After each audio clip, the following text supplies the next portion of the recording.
It's Mark Levin, host of the Mark Levin Show every day, 6 to 9 here, and also author of the upcoming new book, American Marxism, which, Mark Levin, I got to congratulate you in advance. I just checked Amazon. You're the #1 book on Amazon right now, and the book doesn't even come out for like 2 months. Larry O'Connor and Company, let me say what a great honor it is, Beverly, everybody. I'm very excited. Your new morning show, which is going to be terrific. People should know you and I are buddies. Our wives are buddies, and you do a fantastic program. I really am very excited for you and the audience. It's #1 because of the audience, and because I pointed out, Larry, this is the most important book I've ever written for this time, because I really do believe we're not at the precipice looking into the abyss. We are in the abyss.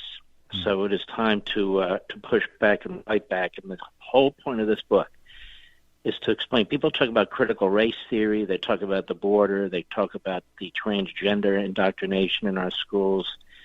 They talk about climate change. What I've tried to do here, and it took months, where did all this come from? Who's behind all this? What are the theories that have been promoted here? And so I try and lay all that out because I'm convinced if we don't know who the enemy is, and I mean the enemy, not adversaries, then how do we expect to defeat it?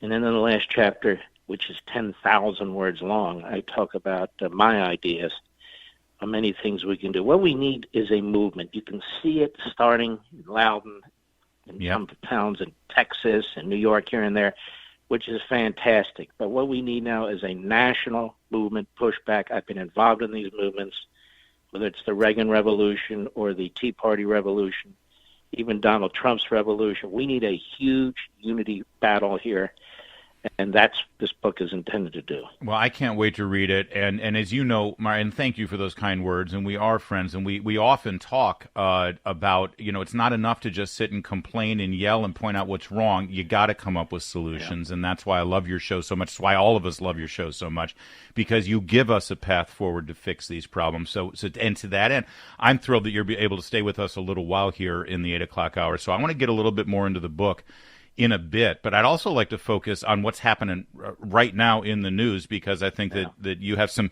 pretty strong opinions about what's happening right now in the Middle East. The fact that all of the news media covers this thing as, American bombs are killing Palestinians, but they're only focusing on the appropriate and righteous response that the state of Israel has given in terms of defending herself and trying to kill the people who were trying to kill them.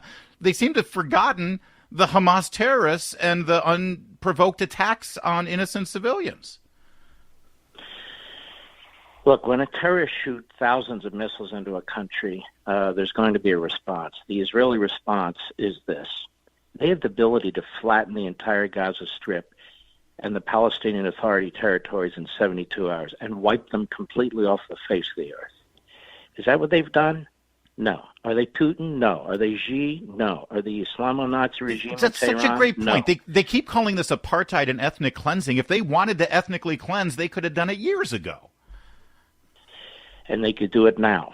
And so they have not. And everybody knows what's going on here. Hamas is a terrorist organization. They're an official terrorist organization according to our own Department of State.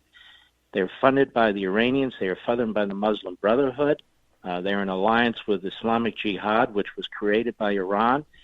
You have Hezbollah that destroyed the beautiful country of Lebanon. They are also funded by Iran. You have what's going on in many parts of that part of the world backed by Iran. Hamas and Abbas have been fighting for power. Abbas was elected to one term in 2004 rather, and he's never given it up. He was elected to a 4-year term. He's been there 17 years. There was supposed to be an election. It looked like he was going to lose. So they create this pretext on the Temple Mount that the Israelis are destroying the mosque, which they never do. And there was a riot. And Hamas said, Abbas is trying to position himself, so they start firing rockets. Israel has nothing to do with this into the country. Excuse me. And their missiles are starting to reach Jerusalem and the outskirts of Tel Aviv, which is a first because of these are Iranian missiles. And so Netanyahu says, I can't put up with this, and then they go to war. And Israel is playing defense, but they took the opportunity to try and wipe out the infrastructure of Hamas. Now, less than 300 people have died as as a result. There have been 1,000 bombs dropped on Gaza. Less than 300 people have died, and 2/3 of them are terrorists. And the New York Times doesn't tell you that. Nobody tells you that. Yeah. Now, what's happening in our country is a disgrace. It's frightening, the level of anti-Semitism that's going on in these cities and so forth. And I'll tell you why I believe this is going on. And I said it on my show Friday. People have picked up on it. And when I said it, I thought, okay, I'm going to provoke a reaction, but I don't care. Our immigration system is letting more and more people into this country from parts of the world in which this is the culture and this is the attitude. You can see it with Talib. You can see it with Omar. This is the fact. This is the truth. And because we don't assimilate anymore, and because the left in our country and our public schools are pushing critical race theory, that is attacking our culture, attacking our history, attacking our Constitution, people come into this country, not all, but many, come into this country, and this is the mindset. And so you bring your culture, if you're coming in from the Middle East, if you're coming in from other parts of the world, you're not assimilating. You're bringing the culture you escaped into the country, and we are being acculturized into these ideologies. And when you see Palestinians with the Palestinian flag driving in large numbers, acting like Antifa, swarming a small group of Jews and chasing a Orthodox Jew in cars with their flags hanging out the window in an underground parking lot, and you see synagogues in L.A. being desecrated and so forth, and Joe Biden hasn't said a word? No. And Chuck Schumer, who's Jewish from New York, hasn't said a word. We have a problem. Yeah, we do. Never again is not just some slogan or some bumper sticker. It's a covenant, and it's despicable to see one political party in this country ignore it. Here with the great one, Mark Levin and Beverly Hallberg, Independent Women's Forum, although there are many international women involved as well, keeping us company this morning. Beverly? Yes, I wanted to talk a little bit about your book, American Marxism, which does focus on the dangers that you see increasing in this country and against our founding and our Constitution. I know that books take a while to write. I'm not sure how long you've been working on this book. Did you find that the escalation of critical race theory and Marxism and everything else, did it happen quicker than you expected? Did you find as you were writing this book that all the things that you were writing about were happening at rapid fire pace? It's a very interesting question. I've been working on this book for about a year. I had to slow down during the election to see what the outcome would be, and then really intensified to answer that question. And I write all my own books, so I have all the research piled up all over my desk, all over the house. And, you know, it's an interesting question. When I wrote Liberty and Tyranny 12 years ago, I warned about, you know, this change that was coming. What I didn't see is the Marxist influence.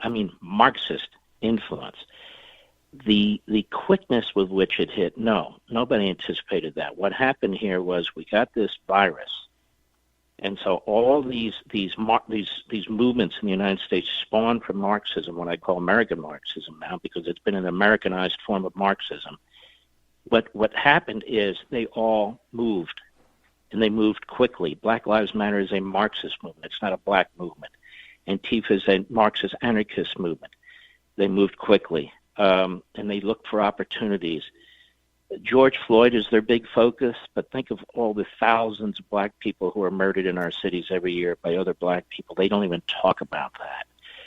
So when you understand who they are, and I got curious about this, everybody talks about critical race theory. There have been some good books written about it, but I needed to do my own deep dive, and that's what I did. And when I did that, Beverly, I found, wait a minute, there's something called a lat crit theory. That's being pushed now on immigration. And I explained, and then I said, wait a minute. Now there's this trans movement that also, in some respects, has a Marxist aspect to it too. And then you look at the climate change and the degrowthers from Europe in the 1970s. This all comes out of the new left movement in the 60s and 70s. It is splintered into these other movements. They use race, they use ethnicity, they use sexuality, they use the climate, they use whatever they can. So now our country is the victim of 1,000 knives. That is, we're being picked to death by 1,000 different, in 1,000 different ways. And so I try to address this so people understand what's taking place. And of course, the American media if we had a 50-50 media, if we just had a break 50% of the time that they were honest about things, I think we'd be in a much better shape. So the American media, they are participants in this. I get into that. I get into the corporate movement, sports, and it's overwhelming if you don't take your time and break it down piece by piece by piece. And then I said, well, that's great. Now what the hell are we going to do about this? So I lay out some of my ideas in the last chapter. But to answer your question, it moved very, very quickly in the last 18 months. The book is American Marxism by Mark Levin, who you hear every day here from 6 to 9. And the book's out July 13th. It's available for pre-order now, and it is #1 on Amazon in pre-order. Congratulations on that, Mark. I know, and I say congratulations, listen, you write so many books, and they're so popular, and you do this because you want to get this message out. That's what this is about. And so the more people who buy it, the more the word gets out. And I want to focus a little bit on words, because you mention all the time how language is important, how the left tries to steal language. The fact that you're calling this out for what it is, it's not democratic socialism, it's not Western European socialism, it's not Denmark, it's not Norway, it's Marxism. And when you look at the cancel culture and the indoctrination of children and having children rat out their parents for their own beliefs and dividing parents from children over this last election, it looks like communism. It looks like Maoism. Because in the end, that's what it is. It is Marxism that has been sort of an evolution of it in the United States, but it's been percolating for a while, which I think is the basis of your question and Beverly's question. In other words, on our college campuses, this stuff's been going on for half a century. And the New Left movement, it's interesting that the fellow behind one of the brainiacs behind the critical race theory movement was also behind the New Left movement. And his name is Marcuse. He was a dyed-in-the-wool radical communist. He was raised in Berlin. He couldn't understand why when Hitler rose, the people didn't rush to the Communist Party to fight Hitler. Instead, they moved to Hitler. And he spent much of his life trying to figure this out. He actually comes to the United States to save his life. And he hates the United States, much like Omar. Mm-hmm. And he spends his life teaching how to undermine the United States. And I'm going to introduce people to a lot of individuals, and they're going to see what's being taught in our colleges and universities. Our colleges and universities are the last vestiges of the old Soviet Union. They truly are. And same with the Iron Fist in terms of free speech. There is no academic freedom. There is no free speech. The groups are intimidated, whether they're evangelical groups or Jewish groups, Republican and conservative groups on campus. You can see the monopoly of speakers at graduation. It is a horrid environment, most of these universities and colleges, and I address that as well. We are but late. I do want to say this. I know you're leaving now.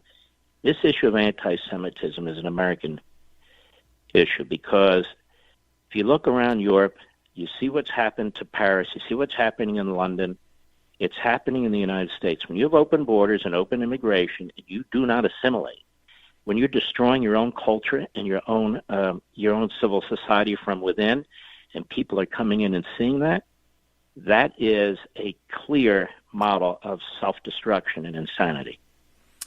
And the Biden administration remains silent. Mark Levin, it's a great shame, and it's a dangerous development for the American government.